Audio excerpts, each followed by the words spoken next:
सभी प्यारे विद्यार्थियों का फोटोन क्लासेज चोमू के यूट्यूब चैनल पर हार्दिक स्वागत है। आज हम चर्चा करेंगे बीएससी सेकेंड ईयर मैथमेटिक्स के बारे में। तो हम नॉर्मल इंट्रोडक्शन करें तो बीएससी सेकेंड ईयर में मैथ की कितनी बुक है? टोटल 6 बुक है आपके पास। और पेपर कितने होते हैं? 3 पेपर होते हैं। हम नॉर्मली बात करें तो पेपर फर्स्ट में कितने बुक्स होती हैं अपने? 2 बुक, एक तो रियल एनालिसिस और एक मैट्रिक स्पेस, वास्तविक विश्लेषण और दोहरीक समष्टि। पेपर सेकंड में कितनी बुक है अपने? 2 बुक हैं, एक है डिफरेंशियल इक्वेशन अवकल समीकरण और एक कौन सी है? पार्शियल डिफरेंशियल इक्वेशन आंशिक अवकल समीकरण। पेपर थर्ड में भी 2 बुक है, एक तो न्यूमेरिकल एनालिसिस संख्यात्मक विश्लेषण और एक वेक्टर कैलकुलस सदिश कलन।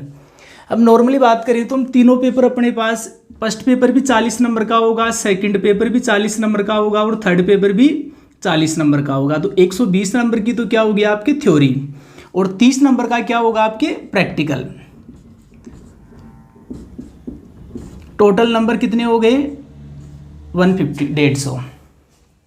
जो प्रैक्टिकल होगा आपके 30 नंबर का, 120 नंबर की क्या होगी आपके थ्योरी।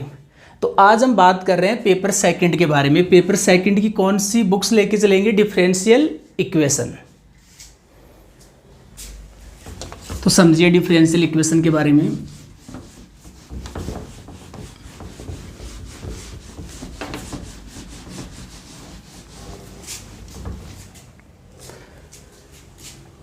डिफरेंशियल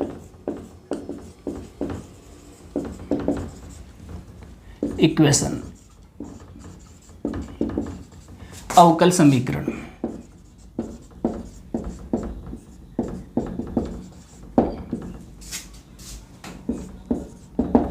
हम बात करेंगे सबसे पहले अवकल समीकरण के बारे में। अवकल समीकरण से पहले हम समझेंगे समीकरण के बारे में। समीकरण क्या होता है? जो चर होते हैं, चर अपन लेके चल रहे हैं, वेरिएबल लेके चल रहे हैं, जैसे एक्स वाई जेड वगैरह हमने कुछ भी ले लिया। जैसे कोई 2 चर लेके चल रहे हैं, एक्स और वाई इक्वल ले लिया 2। तो चर होते हैं जो आपके पास एक्स वाई वगैरह, चरों के बीच कोई संबंधी क्या कहलाता है? समीकरण कहलाता है। समीकरण में एक चीज़ का ध्यान रखना आपको, जो इक्वेशन होती है उसमें हमेशा किसका साइन आएगा आपके पास? इक्वल का। आपने नाम सुना होगा असमीका का। जो असमीकाएं होती हैं जैसे 3x लेस देन इक्वल 2, जो असमीकाएं होती हैं उनमें कौन से साइन आते हैं? Less than equal, greater than equal, less than, greater than. जो ये साइन आते हैं उनको तो अपन क्या बोलते हैं? असमीकाएं। जहाँ इक्वल का साइन हो उसको क्या बोला जाता है? समीकरण बोला जाता है। हम किसकी बात कर रहे हैं? अवकल समीकरण की। तो आपके पास कोई भी इक्वेशन है, जैसे हमने इक्वेशन ले ली x² प्लस का 2xy इक्वल 4। यदि हम समीकरण का क्या करते हैं? अवकलन करते हैं, तो हमें क्या प्राप्त होता है? अवकल समीकरण। जैसे हमने इस समीकरण का x के सापेक्ष क्या कर दिया? अवकलन कर दिया। x के सापेक्ष अवकलन करेंगे, x² का क्या होता है? 2x। हम यहाँ संपूर्ण अवकलन कर रहे हैं, तो एक्स वाई का अवकलन कैसे होगा? u डॉट v से होगा। सबसे पहले हम x का अवकलन कर रहे हैं, तो x का अवकलन क्या होगा? 1। y ऐसे कैसे आएगा? आपकी बार x को ऐसे कैसे लेंगे? y का अवकलन करोगे, डिफरेंशियल करोगे तो क्या आएगा? dy/dx। जो 4 का डिफरेंशियल क्या होगा? कांस्टेंट का डिफरेंशियल क्या होता है? 0। तो वही बात है, यदि आपके पास कोई इक्वेशन है, यदि आप उसका क्या करोगे? अवकलन करोगे, तो हमें क्या प्राप्त होगा? अवकल समीकरण। देखो अवकल समीकरण में सबसे इंपॉर्टेंट बात होती है, अवकल समीकरण में 2 प्रकार के चर होते हैं। एक तो होता है आश्रित चर, एक कौन सा होता है? स्वतंत्र चर।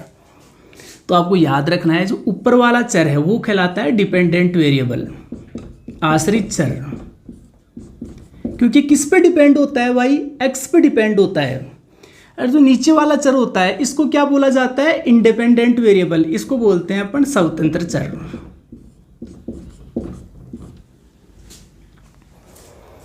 तो 2 प्रकार के चर होते हैं अवकल समीकरण में, एक आश्रित चर होता है, एक कौन सा होता है? स्वतंत्र चर। तो कहने का अर्थ यहाँ इस अवकल समीकरण की बात करें तो कोई आपको ये पूछे कि x कौन सा चर है, तो आप उसको क्या बताओगे? स्वतंत्र चर। y कौन सा चर है, उसको क्या बताओगे आप? आश्रित चर। हम डेफिनेशन देना चाहिए अवकल समीकरण की, तो अवकल समीकरण की डेफिनेशन क्या होगी आपके पास है कि एक ऐसा समीकरण, क्योंकि इक्वल का साइन है तो अवकल समीकरण भी क्या है? एक समीकरण ही है आपके पास। तो एक ऐसा समीकरण जिसमें x को क्या बोलते हैं यहाँ, स्वतंत्र चर। एक ऐसा समीकरण जिसमें स्वतंत्र चर y को क्या बोला जाता है, आश्रित चर। आश्रित चर और dy/dx क्या होगा, यहाँ y क्या है, आश्रित चर है, तो dy/dx क्या होगा, आश्रित चर का अवकल गुणांक।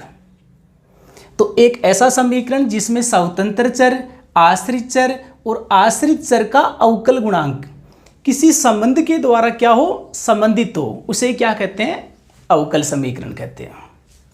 तो नॉर्मली बात समझ में आ गई होगी आपको। तो डेफिनेशन लिखिए आप, एक ऐसा समीकरण जिसमें स्वतंत्र चर, आश्रित चर तथा आश्रित चर के अवकल गुणांक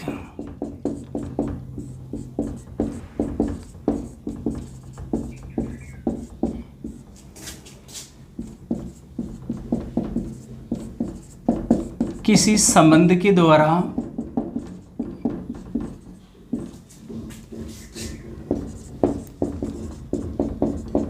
संबंधित हो। अवकल समीकरण कहलाता है।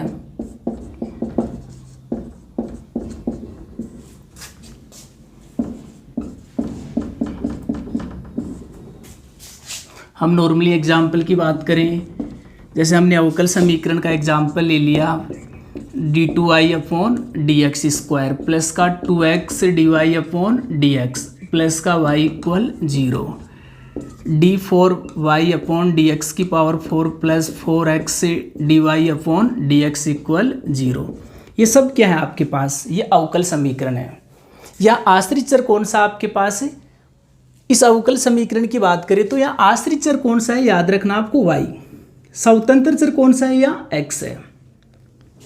तो अवकल समीकरण आपको समझ में आ गया होगा। एक ऐसा समीकरण जिसमें क्या क्या हो, स्वतंत्र चर हो, आश्रित चर हो और आश्रित चर के अवकल गुणांक किसी संबंध के द्वारा क्या हो, संबंधित हो, उसे क्या कहते हैं, अवकल समीकरण। देखो सामान्यतः हम बात करें, अवकल समीकरण दो प्रकार के होते हैं। अवकल समीकरण दो प्रकार के होते हैं। दोनों प्रकार कौन कौन से हैं, एक तो होता है साधारण अवकल समीकरण और एक होता है आंशिक अवकल समीकरण। तो आप इनके बारे में समझिए। आप एक तो ऑर्डिनरी डिफरेंशियल इक्वेशन की बात करें, साधारण अवकल समीकरण।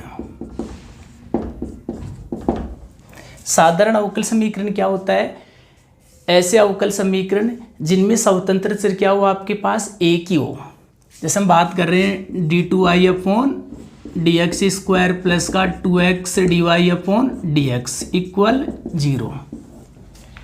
तो ऐसे अवकल समीकरण जिनमें स्वतंत्र चर क्या हो, आपके पास एक ही हो। यहाँ स्वतंत्र चर क्या है, मेरे को बताइए आप, x है। तो ऐसे अवकल समीकरण क्या कहलाते हैं, साधारण अवकल समीकरण। एक अवकल समीकरण होते हैं आंशिक अवकल समीकरण।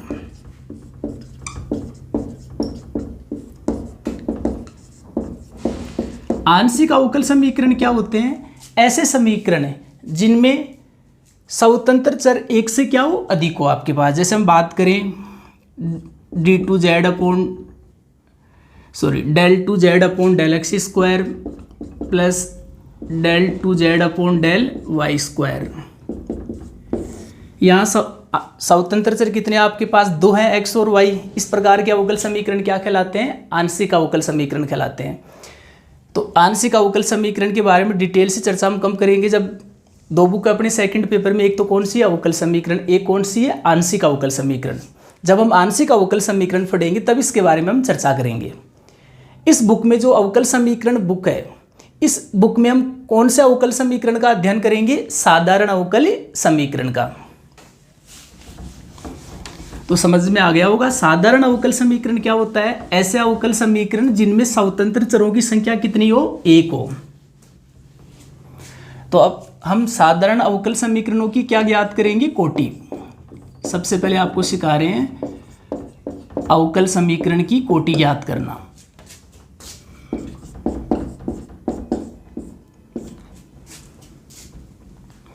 ऑर्डर ऑफ ए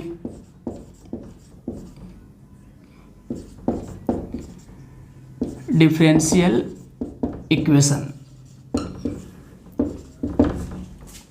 तो अवकल समीकरण की कोटि क्या होती है वो समझो आप।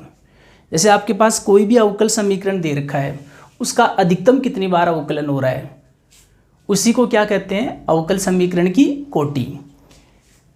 जैसे आपके पास कोई अवकल समीकरण है d3y/dx³ प्लस का 3x d2y/dx² प्लस का 2y = 0।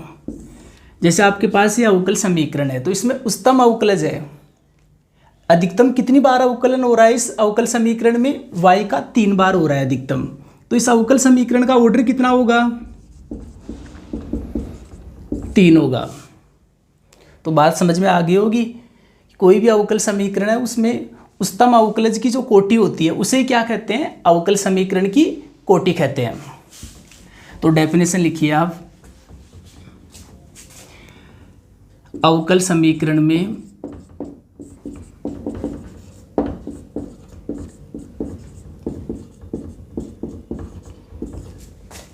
उच्चतम अवकलज की कोटि को ही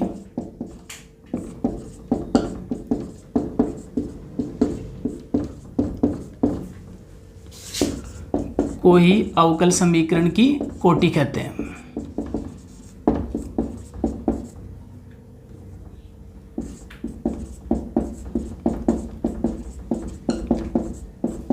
आप बताइए मेरे को, जैसे आपके पास अवकल समीकरण d4y/dx⁴ plus 3x d3y/dx³ plus का 2y = 0, यहाँ अधिकतम कितनी बार अवकलन हो रहा है आप मेरे को बताओ।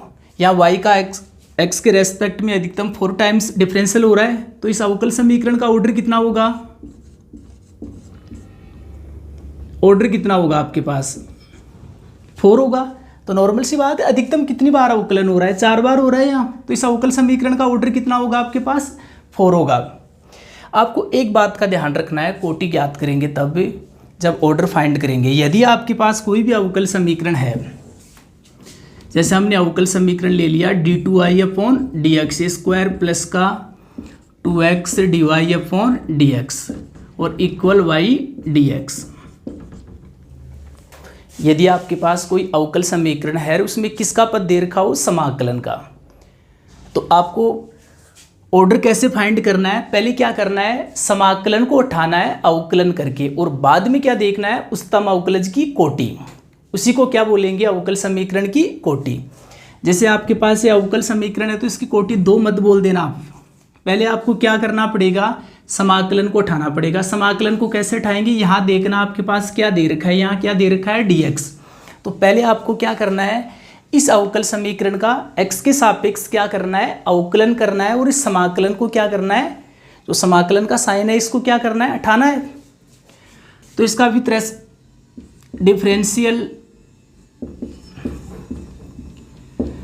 विथ रेस्पेक्ट टू x, यदि हम इस अवकलन का अपन क्या करेंगे, इस अवकल समीकरण का क्या करेंगे, x के सापेक्ष अवकलन करेंगे तो क्या आएगा आपके पास, d2y/dx² का क्या होगा, d3y/dx³ प्लस x के सापेक्ष अवकलन कर रहे हैं u.v से होगा, x का 1 होगा, अब की बार x को ऐसे कैसे लेंगे, अब की बार करेंगे dy/dx का, और इसका क्या होगा आप बताइए मेरे को, आप इसका x के सापेक्ष अवकलन करेंगे तो इसकी वैल्यू क्या आएगी आपके पास, y। सभी विद्यार्थी जानते होंगे, जैसे हम बात करें d/dx integration sin x dx, इसकी वैल्यू कितनी होती है आपके पास, सबसे पहले sin x का इंटीग्रेशन करोगे तो आप क्या होता है, माइनस cos x, और cos x का अवकलन क्या होता है, माइनस sin x, माइनस पहले से है तो माइनस माइनस क्या होगा, प्लस sin x। तो नॉर्मल सी बात है कि समाकलन से क्या होता है आपके पास, या अवकलन करने से क्या होता है, समाकलन हट जाता है। देखो आपके पास क्या आ गया, sin x, तो आप इसका भी x के सापेक्ष अवकलन करोगे तो आपके पास क्या आएगा, y। तो कोई भी अवकल समीकरण है, यदि उसमें समाकलन दे रखा है तो पहले आपको क्या करना है, अवकलन करना है और समाकलन को उठाना है। उसके बाद देखना है उच्चतम अवकलज कितना है। उच्चतम अवकलज यहाँ अधिकतम कितनी बार अवकलन हो रहा है, यहाँ 3 बार। तो इस अवकल समीकरण का ऑर्डर कितना होगा आपके पास, ऑर्डर कितना होगा आपके पास 3 होगा।